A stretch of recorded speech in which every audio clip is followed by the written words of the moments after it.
Well, I almost got killed a few years back. I want to share my experience. It left me quite shaken up, and I think about it often. I was working in a shopping mall in Tokyo. It's in a district called Shinjuku. You might have heard of it. You might not have. It's a very busy part of one of the most densely populated cities on Earth. Anyway, I was working in this department store. I was walking towards the train station after finishing a pretty long day. If you've ever been there, you might know what I'm talking about. There's a Wendy's on the first floor. I was walking along and I heard this sudden whooshing sound shoot from above down towards me. It was so fast it literally sounded like it cut the air, like a bullet in the movies, I guess. That whooshing sound occurred right behind me. If I had to put a distance on it, I would say it was about 5 centimeters behind me. What's that, 2 inches? So I heard the noise, and then immediately afterwards, I felt this dull, throbbing pain in my calf muscle on my right leg. Then a few moments later, I heard the sound of glass bottles smashing on the asphalt all around me. It was the sound of beer bottles smashing. I knew it was beer bottles. Before I even saw the wreckage around me, I could smell the beer from the first one. It wasn't as if some drunken idiot had casually thrown away an empty beer bottle from above. It felt like it was on purpose. And like I said, I was working in this mall area. There were many floors above, which overhung above public walkways. And don't forget that this wasn't just the one bottle. There was about 5 or 6 smashed all around me. This was a targeted and deliberate attempt at hitting me. I was certain that someone was aiming at me. There was a cinema on the 5th floor. I guessed that if you were up there that high, then you'd easily be able to see me walking to the train station down below. Since the beer bottle hit the back of my calf as I was walking, I can only assume that the person who threw that bottle was aiming for the back of my head. Had I slowed my walking pace by just 1/10 of a second, then that bottle might have landed on my head. I'm pretty sure that I would have been dead. Who would do that to a complete stranger? I could have considered it an accident if it was just the one bottle, but 5 or 6 were thrown at me. I wondered if it was some kind of gang initiation thing. I remember shouting back towards the top of the building, and then being a little bit worried that I might have been screaming at some gang member. I was young, and it was nearly all over. I never did anything to upset anyone. The world is a scary place.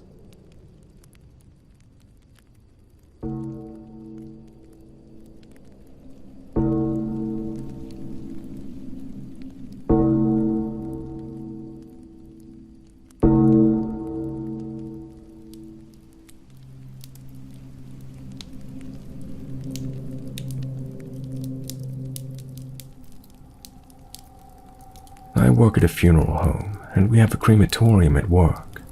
This happened not too long ago, but I don't think I will ever forget it. One morning I was sweeping the entranceway, and a black SUV pulled into our parking area. A middle-aged man came out. I could tell he was wealthy. I clocked the Frank Mueller watch on his wrist. Nice.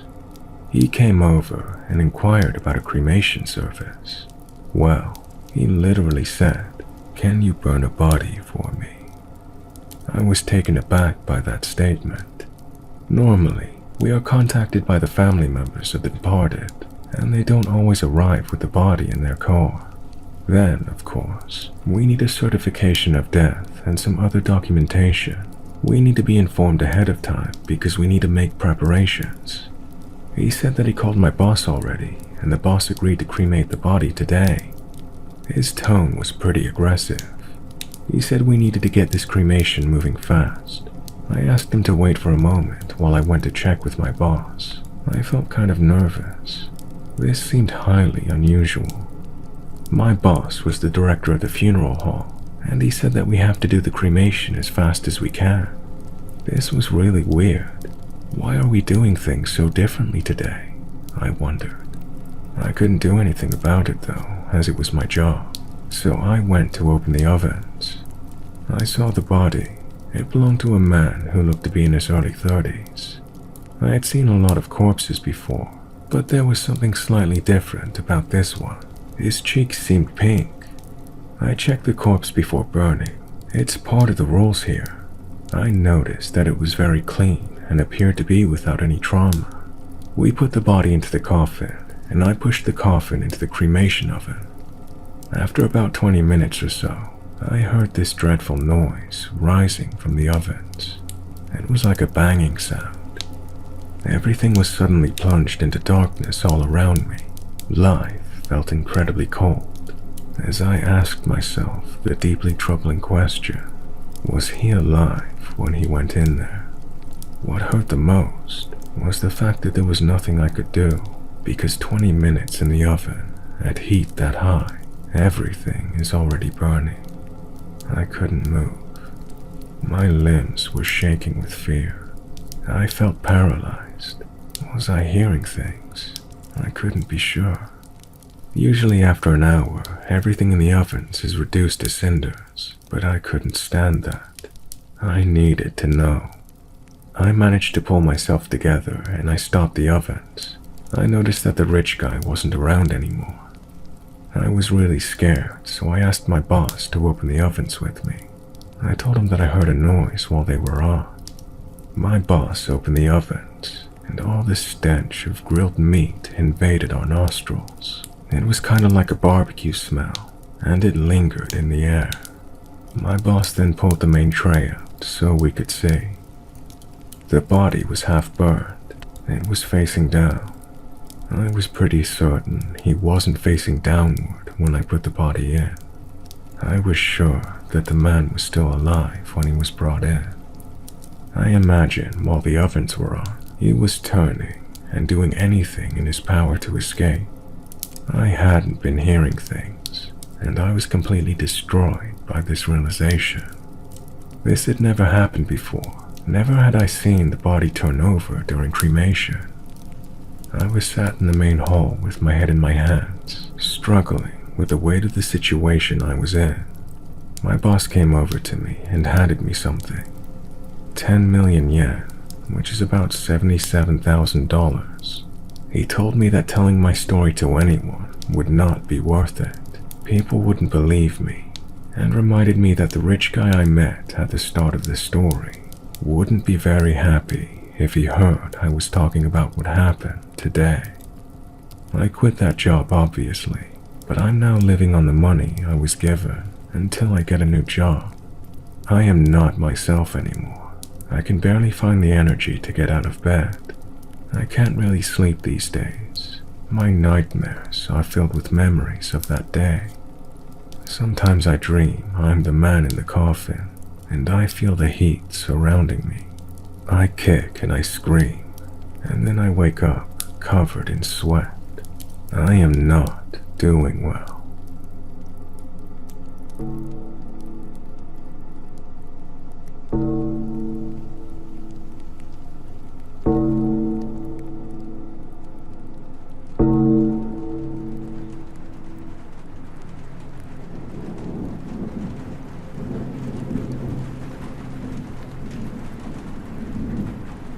I got called into head office suddenly, and I was told that I was going to be opening a new sales office, which would specialize in market development. It wasn't a request, but an order. I was told that I was going to be moving to a new town. There was a lot of hard work involved. Every working day demanded more and more from me. After a while, though, I had the office set up, gained some customers, made some sales, and then began to see the profits. Things were going well, and I even met a woman. We dated for a while, and then we got engaged. Life was good.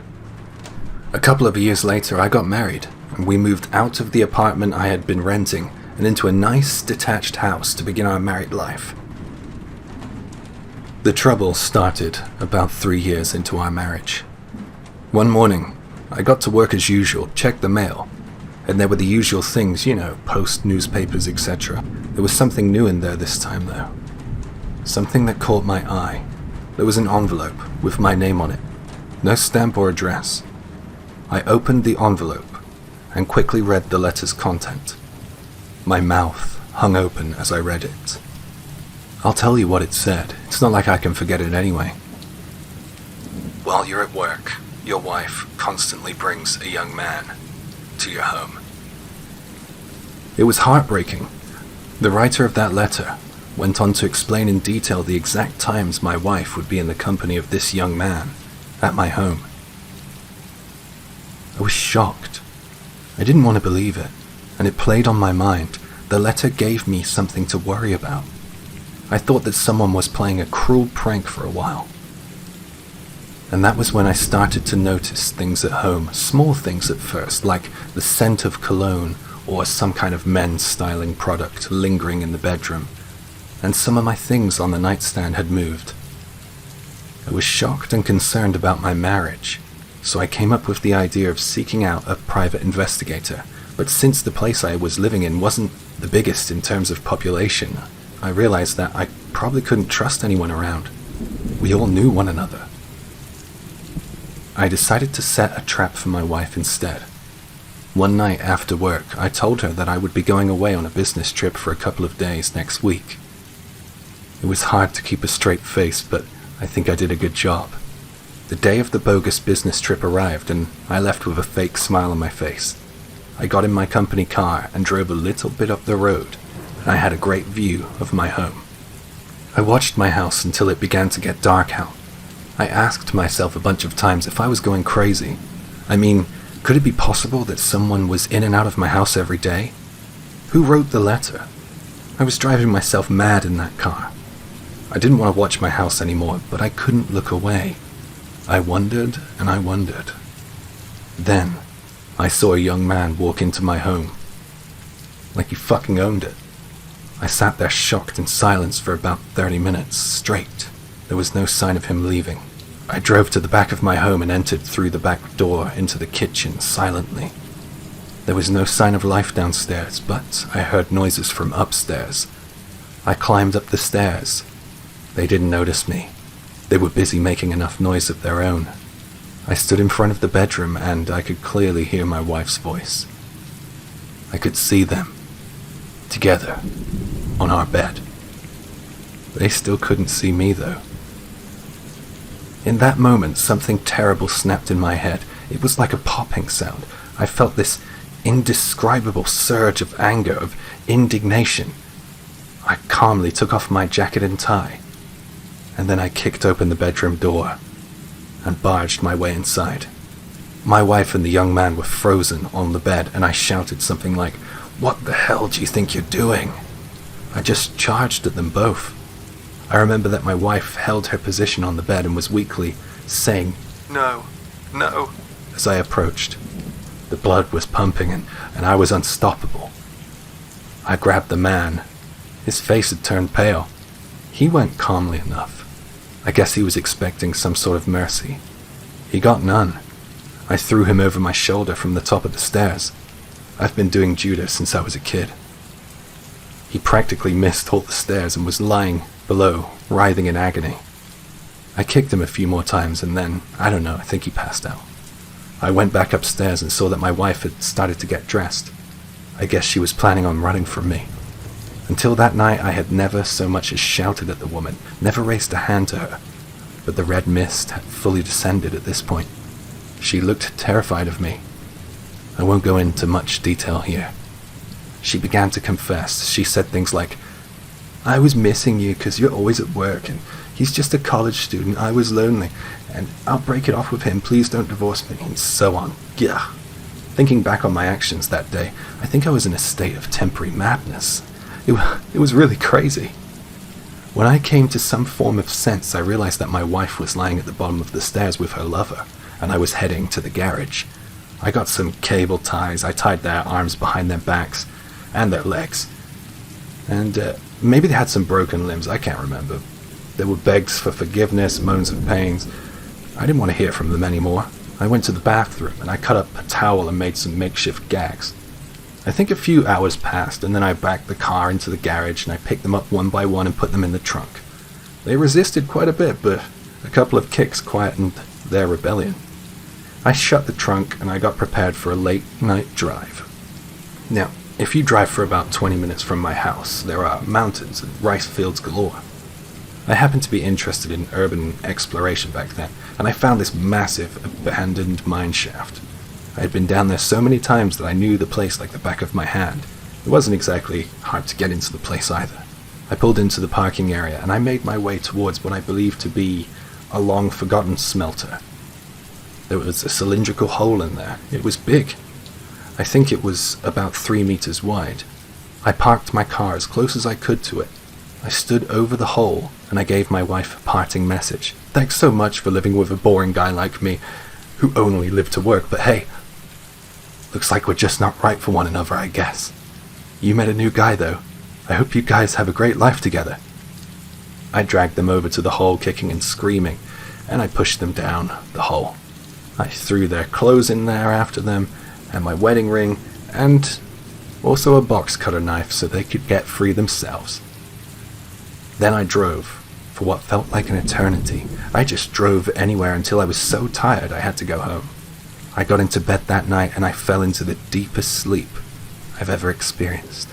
Since I had taken some days off work for the bogus business trip, I slept for as long as I felt like, and then when I got up, I drank.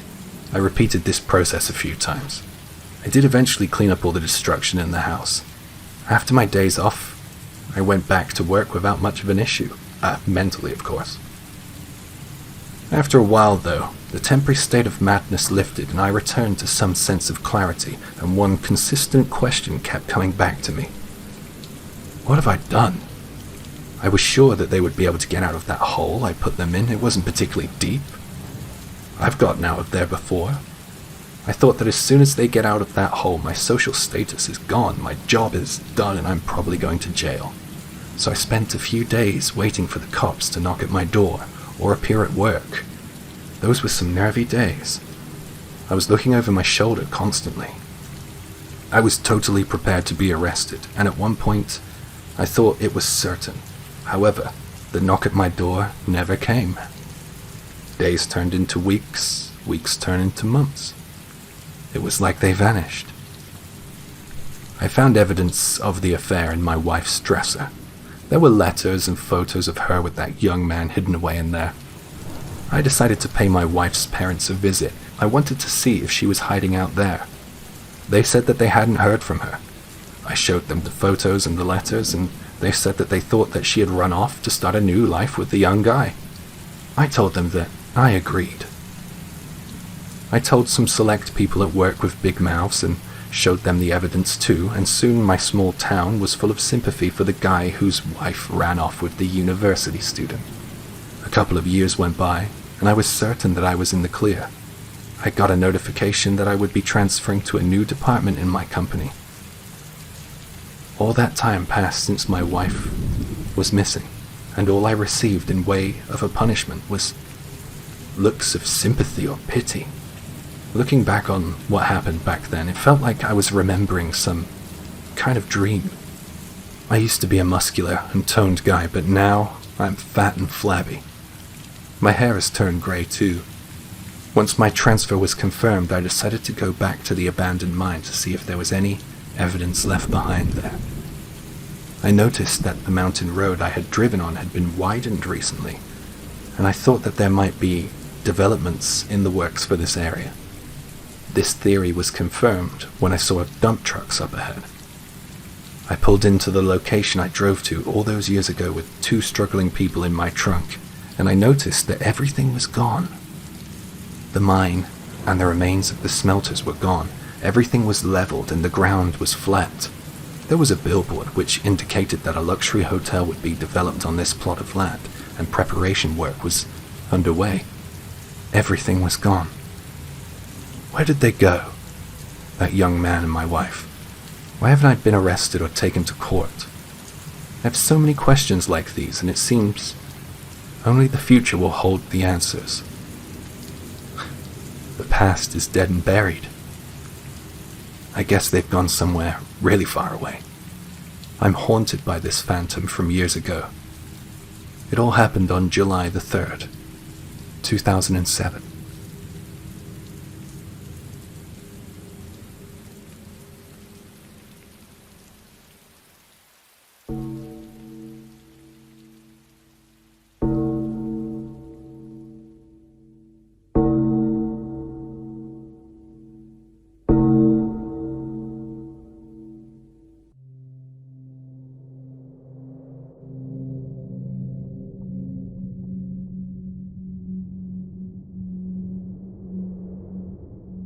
This happened in June a few years ago. I was really busy at work and feeling as if every day was the same as the last. Each week I did the same things and I barely noticed when the months changed. One night I was heading home after work when I got a call on my mobile phone. I didn't recognize the number. I answered it anyway, and it was a good friend of mine who I met at college. I was kind of surprised. I hadn't heard from him in at least 10 years. At university, we were basically inseparable. We would get dinner and always drink together. Like I said, I was surprised to be hearing from him after so long. But after a few minutes of speaking to him, it was like the good old days. We were talking for a while, and then he asked me if I would be down to go and meet him for dinner and drinks. I said that of course, I would be down for that. We set it up to meet on the weekend, as we both didn't have work. To be honest with you, it was just what I needed. I guess I didn't know it at the time, but I think I was close to burnout, and that call really turned my week around. We said we would meet up outside of a train station halfway between my place and his place. I was there at the right time, but I guessed he was running late or something because I couldn't find him anywhere. After a little while, some guy was waving in my direction. I was sure it wasn't my friend, as he looked nothing like this guy, and I guessed that he must be waving at someone else. About a minute passed, and he was still waving at me. He actually came jogging over towards me. When he got closer, I realized that in fact he was my friend from college. He said to me, "Hey man, I was waiting over there." I was on time. Honestly, he looked so different that there was no way I would have known it was him if he didn't come right over to me. 10 years had passed since we'd had seen each other, so I should have guessed we wouldn't look like the people we were at college. We headed into a restaurant, and I realized that despite his look changing, he was still the same person inside. By that, he really hadn't changed much since college. He was hitting the alcohol just like we used to, and to begin with, it was kind of tough for me to keep up. When we started talking about old times, I was able to catch up with the drinks.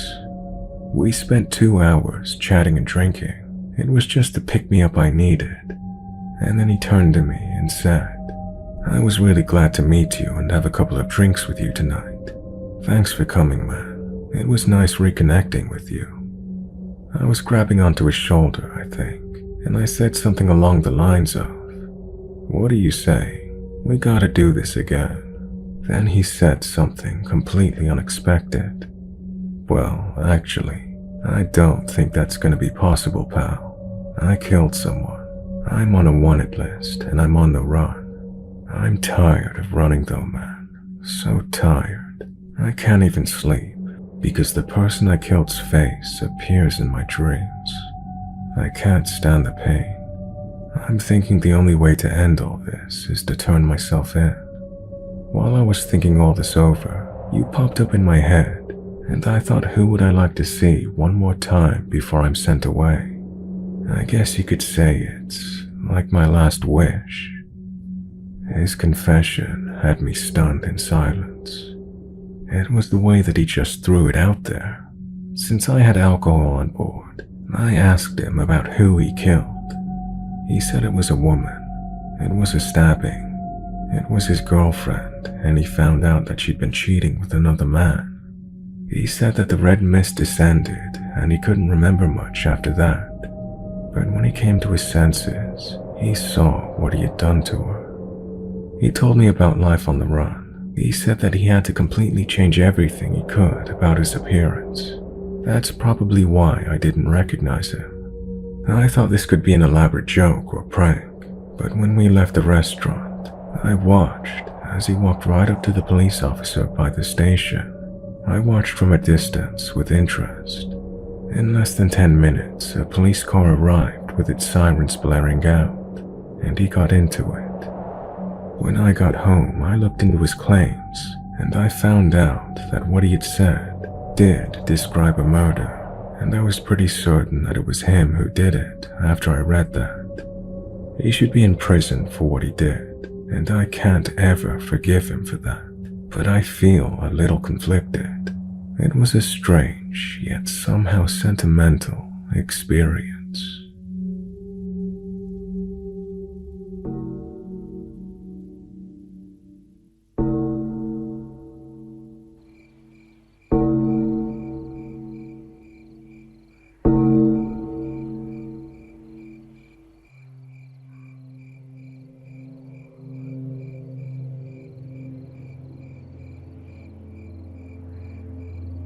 I live in Japan, and my family home is next to a shrine, and just beyond the edge of the shrine's grounds is a thick and dense forest. My bedroom window faces towards those woods. It's a really peaceful place to live. The visitors to the shrine enter the grounds from the opposite direction to the woods, so nights and mornings were usually very quiet, and I liked that. However, one night, this all changed. I was listening to some music through my headphones while reading a book. After a while, I realized that I could hear something. I couldn't figure out what it was and where it was coming from, but I knew that it wasn't coming from my headphones, so it got my attention. I shut off my music and I tried to figure out where the sound was coming from. It sounded like it was coming from outside. I moved over to the window and removed all doubt. It was a really weird sound, and that's why it piqued my interest. It was this dull thumping sound. I heard 4 of these thumps. It was kind of like the sound of someone knocking on a wooden door, I guess. I was certain that I had heard this noise before, or something similar to it. I couldn't remember. I didn't let it bother me, and I went back to my book. The next morning, I was on my way to my car, and I was called out to by the neighbor's son. Like I said, I lived next to a shrine, and the head priest of that shrine was my neighbor. His son was sweeping the entrance steps to the shrine. "Good morning," he called out to me. He usually did most mornings. I said good morning back to him and started towards my car. Then he asked, "You, were up late last night, right?" "Oh, yeah, I guess I was," I replied. It was kind of weird of him to ask this. Maybe he saw that the lights were on in my room or something. But it's not like we were friends or anything, so I found it kind of weird that he would comment on that. "So I guess you heard the noise last night then, right?" "What noise?" I said without thinking. I didn't want to be late for work. I couldn't afford to stand here chit-chatting with him all day. Then I remembered that thumping sound. "Oh, that's fine, but if you hear that sound again, you don't need to go looking for it, okay?"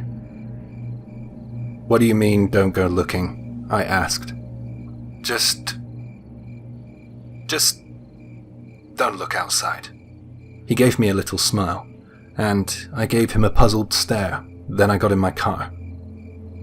Someone was hammering a nail into the tree. You know, Ushi no Toki Mairi?" "Yeah, I knew it all right. It's a kind of ritual. Let me just explain it quickly. You make a straw doll, and you write the name of someone you hate on the doll. And if at all possible, you get their hair and put it inside the straw doll. And then you nail that doll through the heart into a tree in the woods, preferably near a shrine.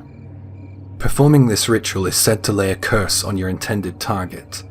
This ritual dates back to the 1700s. By the way, back then the curse layer would dress in white and wear an iron crown anointed by lit candles. The curse can only work if you perform the ritual between 1 and 3 a.m. In order to cause death to the intended target, practitioners must perform this ritual for 7 nights in a row. However, if someone sees you performing this ritual, then it nullifies the curse's effects. So with this knowledge on board, I felt a little freaked out that someone wanted to do this, but I guess that some people want to uphold these strange, old customs. You know, if someone sees the person do it, the curse won't work, so can you do me a favor and just not look outside? If I look, it's bad then, okay, but why is someone so desperate to do this? And why are you allowing this? I asked. He smiled bitterly and said, "Well, it's not our place to ban or stop someone doing it. I just collect the straw doll every morning and dispose of it. Yeah, I nearly saw the person out there last night, and the guy seems really angry, and I think that he could lash out. He's a big guy, and he has a hammer or a mallet. I thought it'd be best not to annoy him. I didn't like this weak excuse. They should just move him on or call the police if he was trespassing. I didn't have time to argue with him though, so I got in my car and I just pulled away. Later that night, I was up late as usual. I'm a bit of a night owl. I heard that same banging sound coming from outside towards the woods. I kind of got used to it. I couldn't be bothered to get up and check. I was just listening and half dozing. I turned over in bed thinking about someone laying a curse on someone. And the sound got louder and louder. It was really annoying, but after a while, it stopped. I made a mental note of going to the police in the morning because I didn't like that this was happening so close to my place. When I opened my shades in the morning, I was shocked to see that there were police everywhere.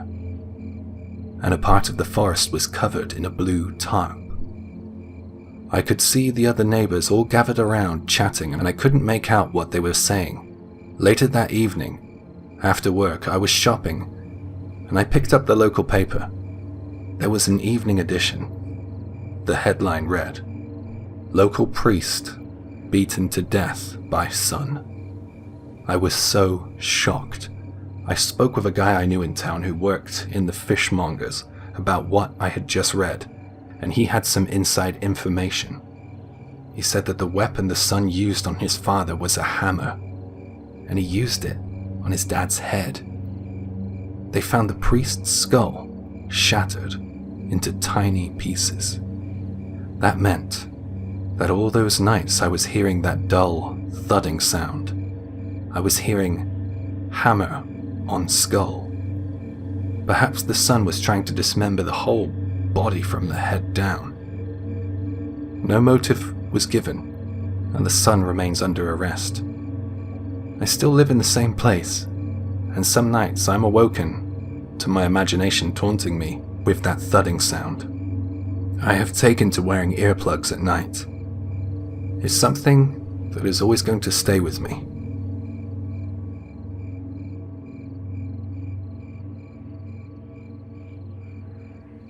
Hi everyone, thanks a lot for watching, and a huge thank you goes to my guest, Mr. Revenant. Make sure you go over and subscribe if you already haven't. Please like, share, comment, and subscribe. Let me know in the comments which was your favorite story. And I'll see you in the next one, very soon.